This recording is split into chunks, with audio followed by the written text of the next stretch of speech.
Buenos días.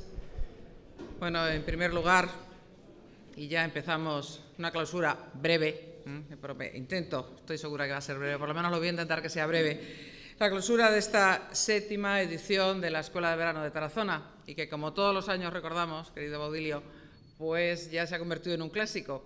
Y yo hace un momento le decía a Javier Zarzalejos que le hago una propuesta, y es que el Campus FAES venga a Aragón, porque estoy segura que a la vista del éxito de estas escuelas de verano en Tarazona deberíais de empezar a planteároslo. Pero en cualquier caso, y ya en un tono más formal, muchas gracias en primer lugar a FAES una vez más. Esta escuela no sería posible, nació de la mano de FAES y desde luego no sería posible que la llevásemos adelante con el nivel y la calidad de los ponentes y de los trabajos que aquí se desarrollan si no fuera por la estrecha colaboración de la Fundación FAES, de la que por el momento y mientras el presidente Aznar quiera, me honro en ser patrona. En segundo lugar, mi agradecimiento a todos los ponentes, a los que están hoy aquí, que se han querido quedar, algunos de ellos que nos visitan por primera vez y que, como el caso de Álvaro, lleva toda la escuela aquí, de Ángel lleva toda la escuela aquí, y también para los que se han marchado, se han tenido que marchar. Perdón, he dicho Álvaro, Ángel Rivero. Te he cambiado, te he bautizado. Cuando lo he dicho me estaba dando cuenta. Y bueno, y los que ya sois habituales, como Iñaki Astarloa y tantos otros, pues también mi agradecimiento. Y gracias a todos los miembros del Partido Popular de Aragón que hoy estáis aquí. También muchos repetís muchos años. Este año hemos tenido que pedir que algunos de los que veníais repetidamente dejaseis hueco a otras personas que se han incorporado al partido en estas últimas etapas, y creo que también es una buena forma de ir expandiendo lo que yo suelo llamar, me lo habéis oído decir muchas veces, lo que yo llamo el oxígeno intelectual. Cuando esta escuela nace con un criterio clarísimo, no para oírnos a nosotros mismos, que nos aburrimos mucho, yo por eso voy a intentar, os aburrimos mucho, yo la primera, que soy la que más hablo en los actos públicos en Aragón, sino para recibir ideas del exterior, porque creo que quienes estamos en política, en el día a día, es imprescindible que nos paremos, que pensemos, pero sobre todo que sepamos qué es lo que se está haciendo, que sepamos qué es lo que se está hablando fuera de los límites de nuestra actividad política. El programa, yo hasta ayer y esta mañana, cuando hacía un repaso, como tengo en este cuaderno bastantes intervenciones de estas escuelas, he ido viendo los programas.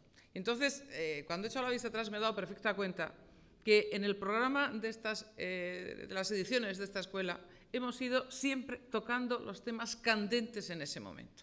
Y también en muchas ocasiones, y lo voy a decir por desgracia, lo que aquí hemos dicho que iba a ocurrir, ocurría.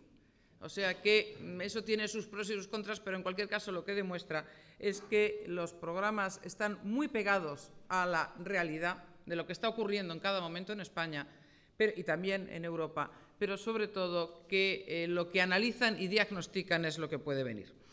El año pasado, en esta misma tribuna, decíamos que el año 2014 se había producido el punto de inflexión de la crisis económica. Y en este año ya hemos hablado de la salida de la crisis económica. Pero ya no hemos hablado o hemos escuchado, como los ponentes hablaban, de cómo hemos salido de la crisis económica, sino que lo que ya se está planteando es qué hay que hacer o qué no hay que hacer para que una segunda crisis económica en el horizonte más amplio posible que se nos ocurra pensar no produzca los efectos devastadores que ha producido la crisis económica del 9 y del 10, desde el 8, 9 y 10, y en la cual no me detendré. Pero el año pasado también hablábamos de crisis política y crisis institucional, y como hoy recordaba un tono jocoso de Iñaki, nuevos desafíos institucionales. Hemos tenido que poner el nuevos, efectivamente, porque a los que ya teníamos el año pasado se han añadido, por desgracia, algunos otros. Y de esa crisis política que hablábamos el año pasado y crisis institucional, y ya se apuntaban la materialización de los populismos, este año los tenemos ya materializados con una representación electoral relativamente importante. Luego, eso es uno de los aspectos en los que me hubiera gustado equivocarnos el año pasado, cuando ya hablábamos del germen de los populismos en España. Me hubiera encantado que hoy hubiéramos debido reconocer que nos equivocábamos. Y ya, pues, los retos de la Unión Europea, de los cuales también están de plena actualidad, y los desafíos institucionales. Ayer y el jueves por la tarde, qué es lo que se debe hacer, como os decía, para que los efectos de la crisis económica próxima, las crisis económicas son cíclicas, nunca lo han sido con la gravedad en los 30 años de democracia, nunca ha habido una crisis económica con la gravedad de la que hemos vivido, pero sí es cierto que son cíclicas para que no se vuelva a producir. Y escuchábamos, y yo no voy a repetir aquí porque fueron personas mucho más expertas que yo quienes lo hablaron, hablábamos de políticas económicas, de políticas fiscales y de políticas fiscales. Yo hoy ya en lenguaje político creo que todos tenemos que, quiero decir, y creo que todos debemos de tener muy claro y repetirlo permanentemente, es que lo que no valen son las recetas que nos llevaron a la crisis del 8, del 9 y del 10, y que se ha demostrado que países europeos que en unos pocos meses han seguido esas recetas, como ha sido Grecia, y luego volveré sobre ello, han vuelto a llevar al país o han cortado, han yugulado la recuperación que tenían. Y cuando hablo de políticas fiscales, no me refiero solo a política tributaria, pero también me refiero al conjunto de lo que es la política presupuestaria. Pero hemos hablado también de desigualdad, y gracias al buen informe que hizo la Fundación FAES. Desde el Partido Socialista, y ahora estábamos viendo las últimas declaraciones de su secretario general esta mañana en el Comité Federal, en el cual acusa a Mariano Rajoy de todos los males posibles en España. Yo creo que desde las guerras, en fin, de la guerra de la independencia para acá, todo lo que ha pasado es responsabilidad del gobierno del presidente Rajoy, y dice que hay una España, tras 4 años de gobierno, creo recordar que dice que es una España rota, una España más diferente, una España más empobrecida, es decir, todo. Bueno, lo que hay que tener meridianamente claro es que el gran boquete de desigualdad en España se genera como consecuencia de la destrucción masiva de empleo durante los años 9, 10 y 11. Yo sé que a la izquierda esto no le gusta oírlo, y también, que lo hemos dicho muchas veces, pero probablemente habrá que repetirlo. Efectivamente, cuando salimos de la crisis económica no volvemos inmediatamente a la situación de crecimiento económico más redistribuido del 6 o del 7. Pero lo que sí es cierto, y debemos de seguir reiterando hasta la saciedad, es que las desigualdades, la mayor desigualdad, es que los ajustes en la economía española se tuvieran que hacer a través del ajuste en el empleo, y eso es lo que con las medidas del Partido Popular se ha corregido, y lógicamente cuando el crecimiento sea más duradero, es decir, cuando además del año 14 al año 15, con los crecimientos del 16 y del 17, veremos cómo esas desigualdades se equilibran. Pero también hay que decir la necesidad de buscar la mayor eficiencia en las políticas sociales. Y creo que el jueves por la tarde aquí nos lo explicaron muy bien. Y es que el gasto social debe ser eficiente. Y el peligro que tenemos, y lo estamos viendo en Aragón, es que los nuevos gobernantes socialistas, con el apoyo de la izquierda comunista, que es Podemos e Izquierda Unida, lo que están pretendiendo, lo que están haciendo es volver a las recetas antiguas, es decir, volver a donde nos llevaron a las políticas que nos llevaron a la situación del inicio de la crisis económica. Y lo estamos viendo en Aragón. Y yo no voy a hablar hoy del Gobierno de Aragón. No han cumplido los 90 días y les vamos a seguir dando el periodo de gracia. Ellos no lo suelen dar nunca, pero vamos a seguir dándoselos. Pero no me resisto simplemente a decir dos cosas. Una, que ya han anunciado subida de impuestos, contraviniendo, y habrá que recordárselo, tanto que han dicho del presidente Rajoy, contraviniendo lo que el actual presidente Lambán dijo en campaña electoral.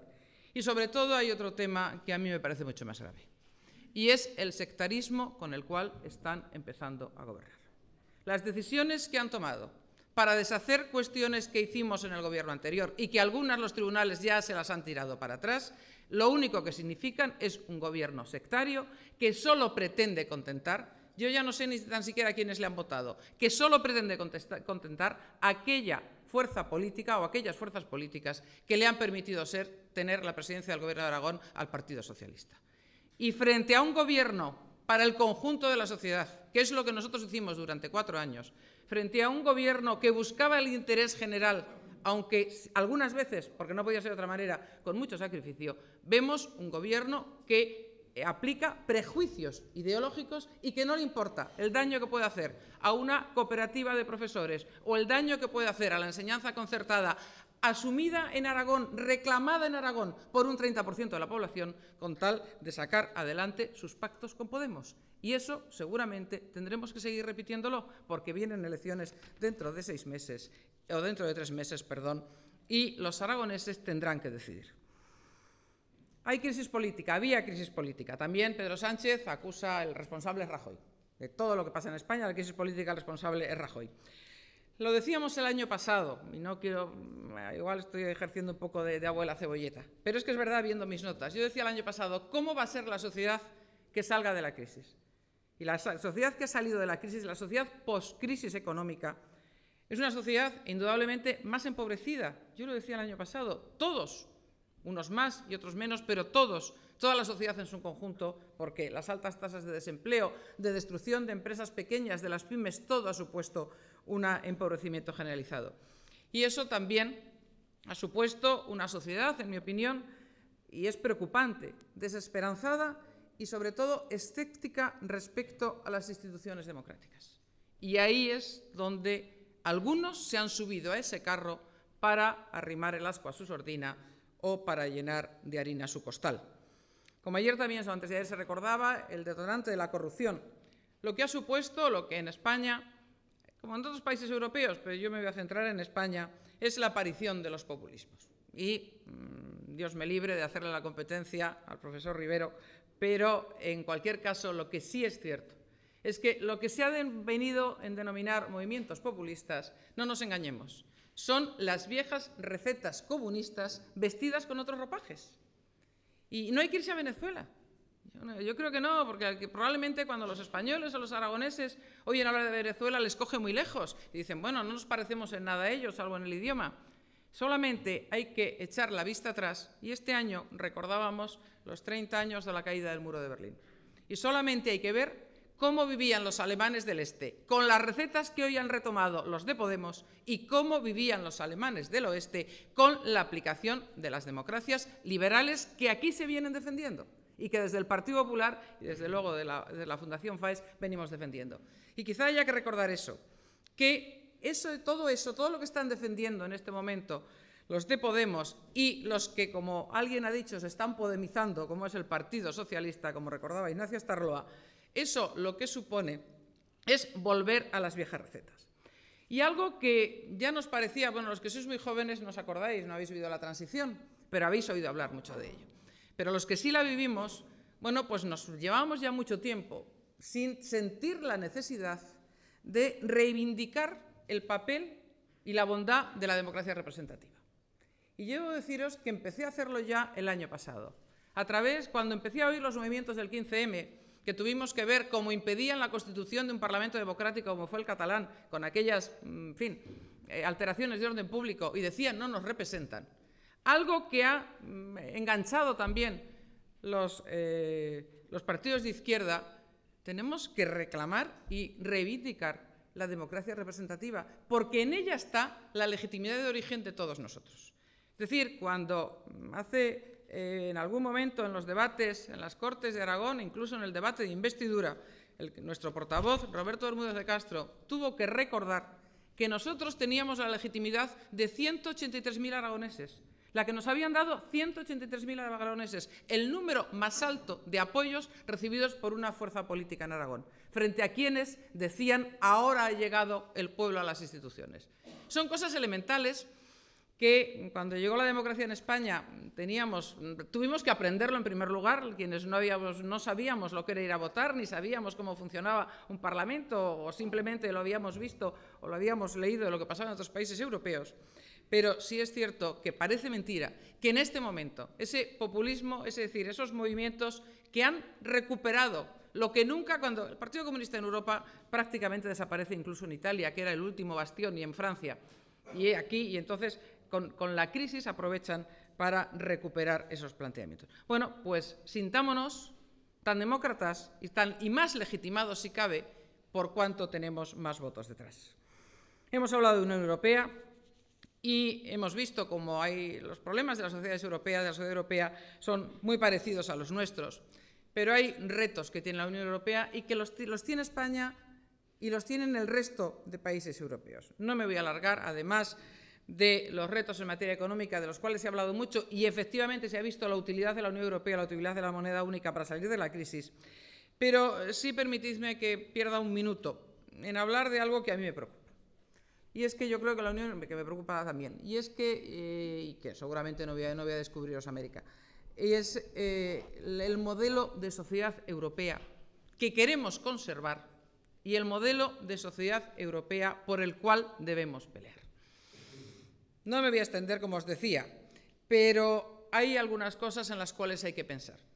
Los defensores del multiculturalismo, yo creo que, por desgracia, han visto fracasada ese modelo, por cuanto estamos viendo cómo inmigrantes de segunda generación en otros países europeos no se sienten integrados en nuestro modelo.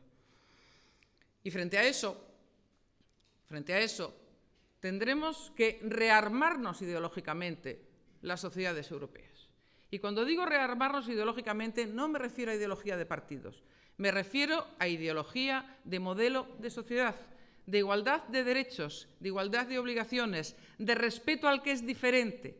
Lo que no puede ser es que los que vengan de fuera intenten hacernos cambiar la cultura, la sociedad occidental, los modos y los usos de la sociedad occidental, que con sus fallos, que indudablemente los tiene, son los que no son la más avanzada del planeta. Y dicho esto, también me gustaría hacer una pequeña referencia a la demagogia. A la demagogia de algunos, y no me resisto porque lo he leído hoy en la prensa regional. Y cuando he visto a la consejera, no sé si de participación o de no sé cómo se llama ahora, bueno, la que era antiguamente asuntos sociales, no sé cómo se llama ahora, participación y ciudadanía o ciudadanía y derechos. Claro, disparar también contra Mariano Rajoy por el asunto, por el problema grave, problema humanitario como es el de los refugiados, no me resisto a hacer referencia. No, en política no todo vale. En política no se puede hacer demagogia con quienes más sufren. Y eso es lo que está haciendo el Partido Socialista y eso es lo que están haciendo los partidos de izquierdas con el asunto de la gravedad de los refugiados que están teniendo que huir de sus países porque los persigue la guerra. España es un país de acogida. Aragón es un país de acogida y lo ha sido siempre y lo seguiremos siendo. Pero es cierto que hay que coordinar las políticas de los países de la Unión Europea y los países del conjunto de España. Luego, por tanto, señora consejera, no haga demagogia con el sufrimiento de otros.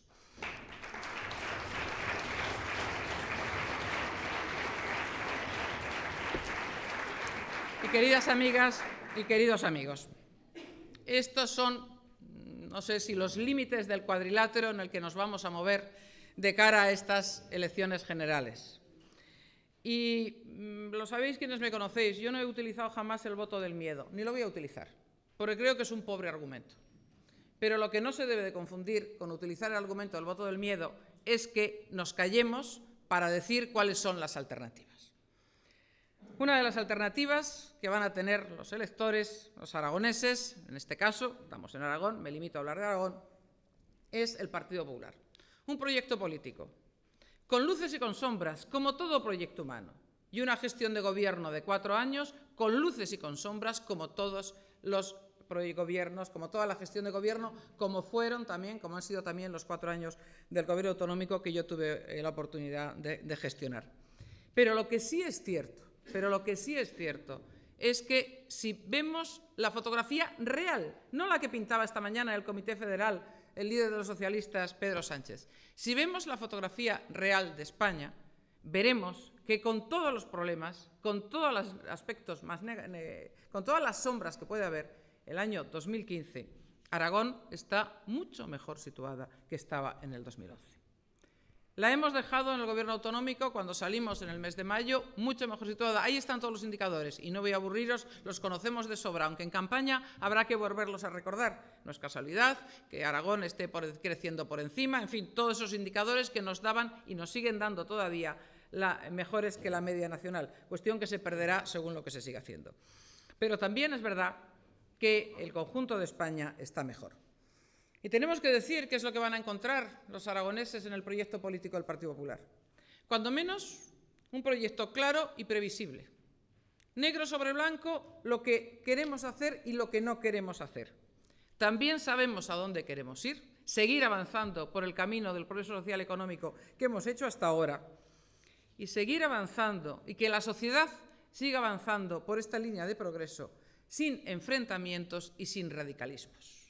Y precisamente los enfrentamientos y los radicalismos, por mucho que se empeñe el Partido Socialista en decirlo, no los generamos el Partido Popular, sino que los generan políticas como las aplicadas, no sé si porque se podemizan o porque no, o porque ya eran suyas propias, por el Partido Socialista, que única y exclusivamente se dirigen a aquellos que creen que les han votado.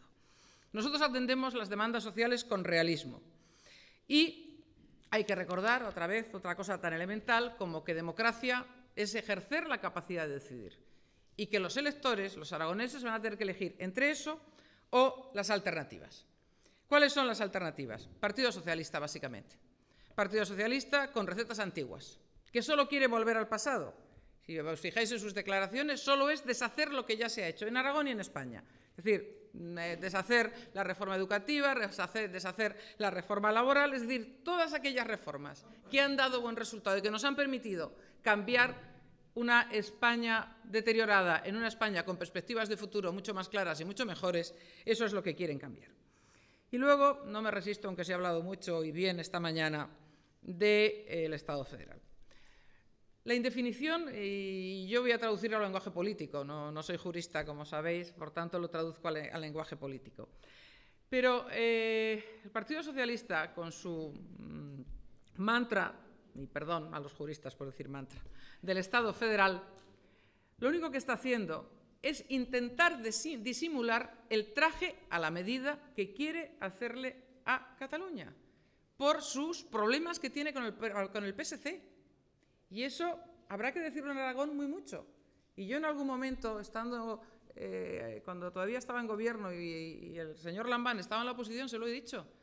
Dígame usted qué va a hacer. Es decir, si el Partido Socialista plantea una reforma constitucional por la puerta de atrás o la puerta de adelante, la que sea, en la cual se le hace un traje a la medida a Cataluña por condicionantes políticos del Partido Socialista catalán, ¿qué va a hacer el socialismo aragonés?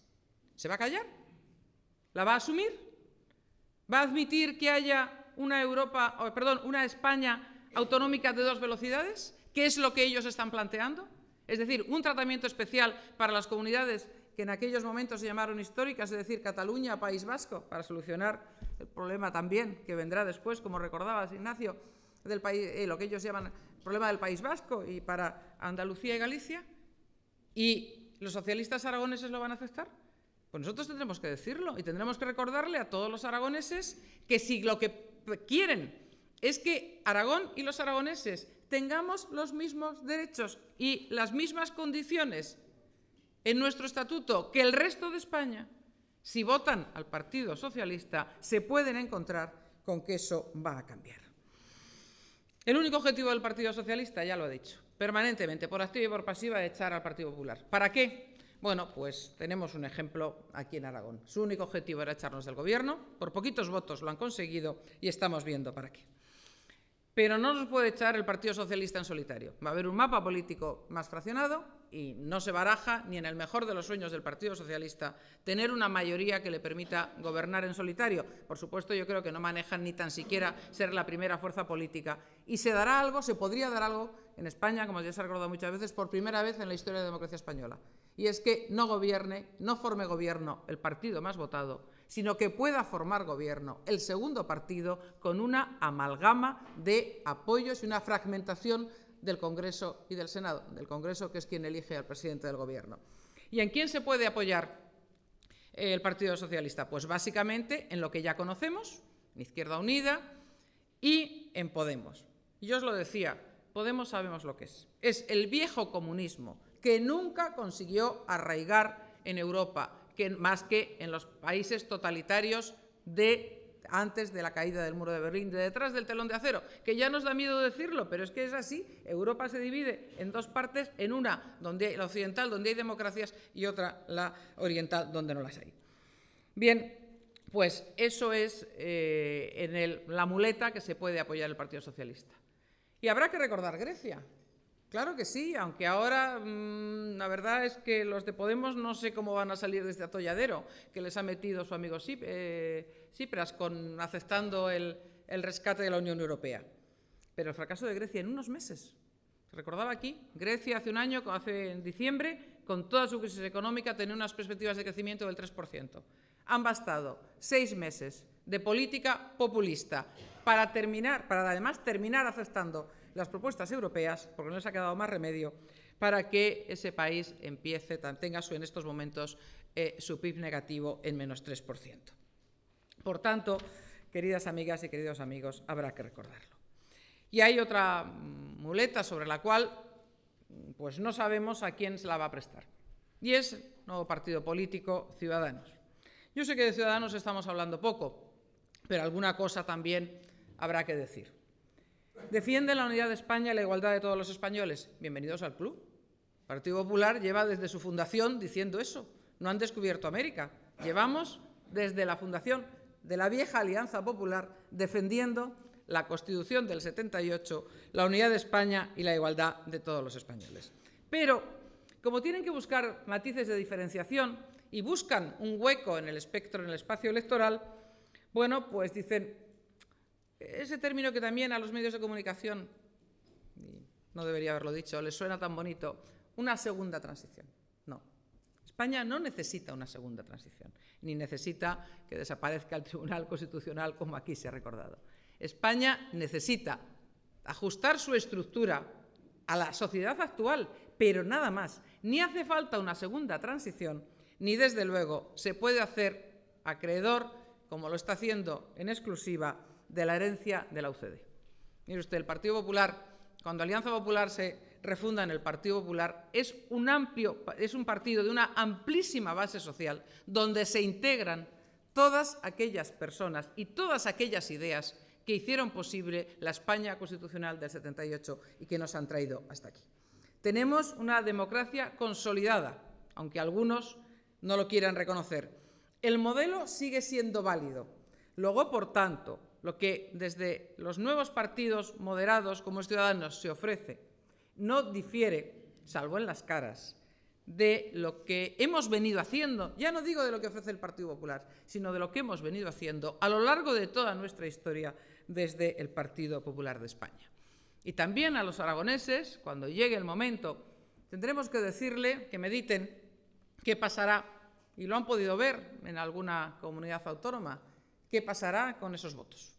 Con esos votos que van a un partido que dice, oiga, yo soy joven, mi partido es joven, aquí todos los que tienen más de 40 años ya no tienen nada que hacer, hay que buscar líderes muy jóvenes, la experiencia no vale, además, en fin, esto, y a partir de ahí. Pero el problema es que después, si no hay mayorías absolutas, hay que dar apoyo para formar gobierno. Y la pregunta que vamos a tener que reiterar una vez tras otra y que no nos van a contestar, pero que lo tenemos que seguir haciendo, es decirles a los líderes de Ciudadanos, dígame usted qué va a hacer con los votos que reciba de los españoles, qué gobierno va a apoyar, qué proyecto político va a apoyar, porque usted ya ha asumido que no va a poder liderar un proyecto político para conformar gobierno. Luego, dígame usted si es sincero con los españoles, si es sincero con los aragoneses, qué proyecto político va a apoyar, porque no va a poder defender el 100% del suyo y se va a ver obligado a elegir a quién apoya. Y, por tanto, esa es una pregunta que a los aragoneses habrá que decirles, también que se fijen en alguna comunidad autónoma donde han podido ver. Queridas amigas y queridos amigos, prometí ser breve y lo voy y lo cumplo. No sé si lo cumplo, pero termino ya. Nos queda mucho trabajo por delante. Cuando se inauguró la escuela el jueves, que yo no pude estar, creo que Luisma recordaba que habíamos sido la primera fuerza. Y efectivamente, lo tenemos que recordar. No gobernamos, por desgracia, pero recibimos el apoyo mayoritario de los aragoneses. Y, por tanto, ese apoyo mayoritario que recibimos en el 2011, en junio, en mayo y en diciembre, que recibimos en las europeas, también hemos sido la primera fuerza, que hemos recibido en las autonómicas y municipales, aunque no suficiente para gobernar, tenemos que incrementarlo. Y tenemos que incrementarlo diciendo la verdad, con calma, con sosiego. No hace falta gritar, no hace falta enfadarse, no hace falta insultar, ni muchísimo menos, no hace falta ser sectario, al revés. Pero tenemos que llevar al ánimo de los aragoneses que tienen que elegir. Que no todo vale, que no todo es igual y que en función de cuál sea la papeleta que elijan el próximo mes de diciembre, por cierto, el día 13 es mi cumpleaños, o sea que no sé si lo celebraremos votando, pero cualquiera que sea la papeleta que elijan, que piensen en el efecto que esa papeleta va a tener. Tendrán muy claro, quienes cojan la papeleta del Partido Popular saben lo que vamos a hacer. Quienes cojan la papeleta del Partido Socialista y de los nuevos comunistas vestidos con ropajes distintos también saben lo que van a hacer. Pero a lo mejor hay algunos que tienen que meditar más porque se pueden encontrar con sorpresa como les ha pasado a otras autonómicas. Muchísimas gracias, querido Javier, queridos ponentes. Si Dios quiere, hasta el año que viene y clausuramos esta 7ª Escuela de Verano.